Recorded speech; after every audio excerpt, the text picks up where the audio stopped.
Ano nga ba ang tiyansa na ang Bay Area Dragons at iba pang mga foreign teams ay maglalaro muli dito sa PBA? Isa yan ngayon dito sa mga kinukonsidera ng PBA para mas mapaganda yung tinatawag na sabihin na nating atmosphere ng liga at maengganyo yung mga fans na manood talaga. Dahil kung maaalala ninyo nung naglaro dito yung Bay Area Dragons at nakaharap nila Hinebra doon sa finals, record breaking yung mga nanood sa dami. Pati na syempre yung excitement dahil mga foreign team yon at nakita naman natin iba talaga ang laro ng Bay Area Dragons. So marami nagtatanong ngayon kung panahon na ba para payagan ng PBA na pumasok muli yung mga foreign teams dito. Sa tingin ko, makatutulong lamang yan dito sa PBA at syempre doon sa mga players natin dahil mabibihasa sila na naglalaro sa mga kontra sa mga foreign teams na malalakas. At syempre, maganda maipapakita nila at makatutulong yan pati dito sa ating programa sa Gilas Pilipinas. Kaya sa tingin ko, good news ito para sa PBA kung sakasakali nga na itutuloy nila yung pagkuha dito sa o pag-allow sa mga foreign teams.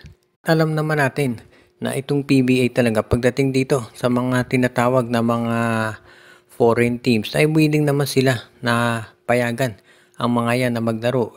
Depende doon sa conference. Pero ngayon sa tingin ko, dapat hayaan na talaga nila na bumalik yung Bay Area Dragons dito para maging mas maganda naman yung kalalabasan. At sabihin natin mas matrain yung mga future Gilas players natin kapag ang Bay Area Dragons o kaya yung ibang foreign teams ay naglaro dito sa PBA. At sa tingin ko yan ang magiging maganda para dito sa liga. Bandang huli ang nakikita natin dyan sigurado na magiging mas maganda kalalabasan nito lalo na kung talagang seryoso itong PBA dito sa pagdagdag ng mga tinatawag na talents dito. Samantala naman totoo nga kaya na itong si Alex Stockton ay gusto na lumipat dito sa San Miguel Beer. Ang balita kasi ngayon dito sa Converge daw maraming mga players ang hindi na masaya dito sa kanilang roster at gusto na raw lumipat. Ang balita dati kaya daw umalis niya si Jordan Heading dahil siya mismo nag-request na ma-trade although hindi ito syempre inaamin ng management ng Converge. So totoo nga ba na pati ito si Alex Stockton gusto na sa San Miguel maglaro? Kung sakasakali na si Alex Stockton mapunta sa San Miguel, habang magkakaroon na sila nung tinatawag na talagang legitimate na scoring point guard na matagal na nilang hinahanap. Alam naman natin na yan talaga ang gusto ni Coach Leo Austria. Tsaka itong si Alex Stockton, hindi lang yan defensive point guard, magaling din yan sa depensa. At yan yung nagkukulang dito kay Wami Tiongson. Kaya nga mukhang bagay talaga itong si Alex Stockton dito sa San Miguel kapag nagkataon. Makikita rin natin talaga dito na magiging maganda kalalabasan nito lalo na kung sakasakali nga na matuloy yung paglipat niya. Pero syempre para yan ay mangyari, kinakailangan muna na magkaroon ng matinding trade negotiations dyan dahil hindi naman yan basta-basta na lamang pakakawalan ng Converge Fiber Xers nang walang magiging kapalit na mahusay din. Ang magiging problema lang ng Converge dito kapag si Alex Stockton mismo ang nag-request na ma-trade.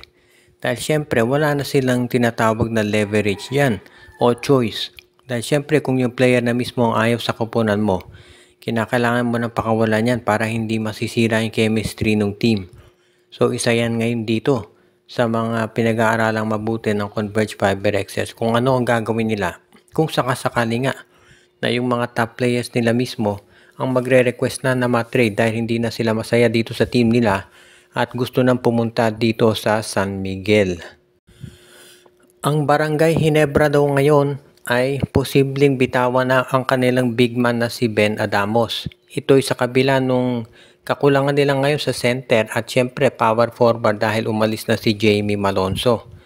Ang nakikita kasi natin hindi na ito nakagugulat dahil alam naman natin na itong si Ben Adamos hindi yan masyadong nagagamit talaga nitong si Coach Tim Cone at parang hindi siya akma dito sa pinapatakbo na depensa at opensa nitong Barangay Hinebra. Kaya nga hindi na ako magtataka kung ito'y eventually matrade dito sa Terra Firma Jeep o kaya naman madala dito sa Northport o malay natin sa Phoenix Fuel Masters. Marami naman pwedeng pagdalhan na team itong si Ben Adamos. Magdedepende lamang yan kung sino syempre yung pwede nila na sabihin natin mapagbigyan. Dahil marami ngayong kinokonsidera itong lineup ng Barangay Ginebra para masiguro na talagang makukuha nila yung kanilang player na talagang hinahanap. Ngayon, ang pwedeng ipalit kay Ben Adamos baka manggaling dito sa draft picks. Dahil alam natin dyan pwedeng kumuha Ginebra ng big man katulad ni Michael Phillips, si Darren Mayo o kaya naman si Will Gosum o si CJ Lane. Pwede rin sa pamamagitan ng trade baka si Cade Flores na kuning kapalit ni Ben Adamos or si Kay Marcarino. Ang maliwanag dito itong si Ben Adamos, wag nating asahan na magtatagal yan dito sa Barangay Ginebra dahil nga yung estilo ng laro niya parang hindi talaga akma para dito sa Gene Kings, kaya magiging mas maganda siguro na talagang mukhang sabihin na natin na bigyan ng magtamang player ito si Coach Tim Cone para naman yung kanyang sistema mapairal niya talaga pagdating dito sa paglalaro ng Barangay Ginebra.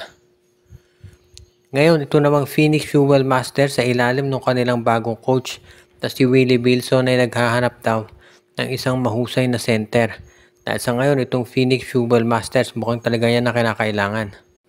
Sinabi mismo ni Willie Wilson na ang kinakailangan nila o hinahanap talaga ngayon ay yung isang big man na pwedeng maging pangdepensa dito kila Junmar Fajardo. Of course, dito sa Converge na may Twin Tower si Justin Baltasar at si Justin Arana. And of course, TNT na si Brandon Rosser, si Kelly Williams.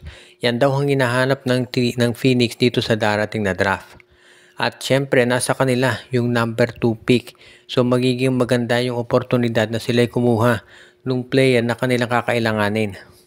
Alam naman natin na magiging matindi yung sabihin nating pagbabago na gagawin nitong Phoenix Fuel Masters dahil gusto nilang makabawi, lalo na very disappointing yung naging performance nila nitong mga nakaraang season. Actually, hindi sila nakaabot ng playoffs nitong 3 conferences. So very disappointing yan para dito sa management ng Fuel Masters. Kaya understandable naman kung bakit gusto nila na makabawi ngayon at makakuha ng mga panibagong players na pwedeng maidadagdag dito sa roster nila. Ang kinakailangan lamang siguro masabihin na nating magawa talaga nitong Fuel Masters, makapagpili, makakuha o makapili ng mga players talaga na magiging sabihin na nating angkop yung laro para dito sa sistema na gagamitin ni Coach Willie Wilson.